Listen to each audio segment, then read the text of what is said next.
Hey, what's up everybody? This is Cole with ColeMizeStudios, and this is the first part to a series I'm going to be doing called How to Be a Better Rapper Now. And just to share with you a little bit of my involvement in rap and how I got involved in it. I got involved at a very early age, around 11 years old back in 1996, and I've been doing it ever since then. I've been doing it about 17 years, just a little bit longer maybe, and I've picked up a lot from that time. There's a lot of information and techniques and tips and tricks, I guess you could call them, or whatever that I picked up across the years, and it led to me actually winning a rap competition this time last year, April of 2013. I competed with about 60 other artists and came in first place. And I've had people hitting me up asking me to give them advice on how to be a better rapper and things of that nature. And I just thought, you know what, instead of having all these one-offs, why don't I just start putting together some content, some videos and things like that to share with anybody out there who may find them helpful, in hopes to help artists be better at what they do. Not that I know everything or I'm the best rapper out there or anything like that, because I definitely don't think that.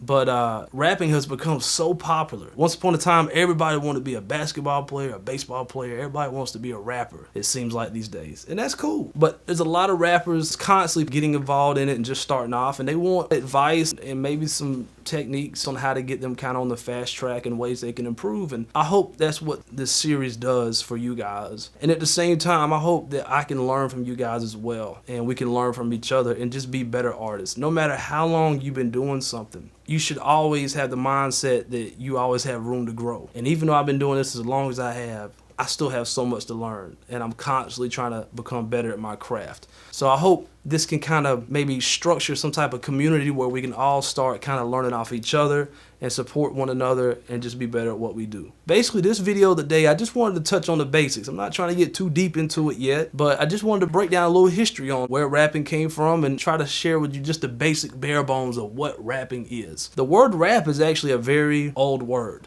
You can find it around 15th, 16th century, like in Britain. The word rap meant to strike or to hit. A few centuries later, there was like another definition that came out that meant to speak or to talk. Around the 1960s here in America, you started seeing it being used in the black community, and it was actually like kind of like a slang word, and people would use it as a way to say someone was talking or having a conversation. And you may hear somebody say, where's Jason at? Oh, he over there rapping with so-and-so. They over there rapping about something. And at that time it had nothing to do with music. A few years later down the line, hip-hop comes into play, and that term seemed to carry over into hip-hop. Basically, today we know rapping as pretty much expressing lyrics and poetry through a rhythmic type of form. And I just wanted to share with you the three main core elements of rap, for anybody who's just starting off or who may just be trying to figure it out, like what is it, and trying to get a little bit of a theory behind it, just some foundation to start building off of. I would say the three main elements of rapping is: one is rhythm, two is content, and three is delivery of that content. The reason I put rhythm and delivery separately is because me personally, and this is how I do it. It's not the way I'm saying you have to do it. I'm just sharing with you my techniques and how I approach things. Because there's really no right or wrong way to do it. But the way I personally do it is before I start writing to a beat, I listen to that beat. I study that beat, and pretty much rapping is mimicking the percussive elements to the beat. You could pretty much say that you're adding other percussive elements, but through a verbal, lyrical format. And so I'm studying that beat, and I do what I call trying on the beat. You know what I'm saying? I try it on, I want to see how it fits,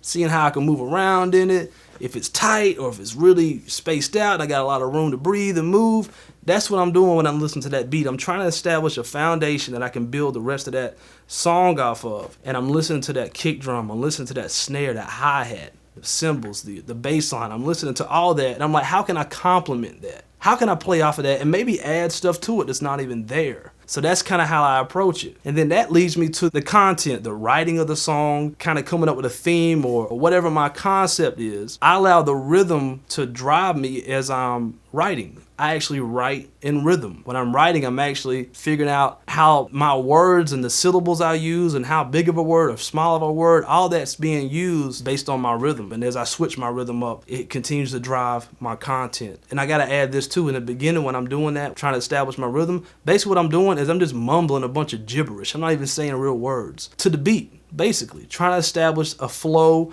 and different ways to flow so I can switch it up, keep it interesting to the ear so it's not so predictable. And that leads up to the third and final part of rapping, and that's going to be your delivery, which is going to articulate, it's going to have all the other stuff, the rhythm, it's going to have your content. Then as you deliver that, that'll be the third part, how you deliver it, your emotion you have in it, your tone of voice, just the vibe that you have in it. That's going to apply to you when you're in the studio, when you're out there in the streets rapping it for people live or whatever. But I would say those are the three core elements of rapping. There's a lot of other subcategories within those, and I'm going to continue to break all that type of stuff down throughout this series. But today I just wanted to touch on the basics, give you a little history behind the word rap. I hope that you will join me on this journey as we all become better rappers, become better all around artists at what we do. Make sure that you like, subscribe, comment, leave me some feedback. We'd love to hear from you guys. This is Cole with ColeMizeStudios.com. I'm signing off.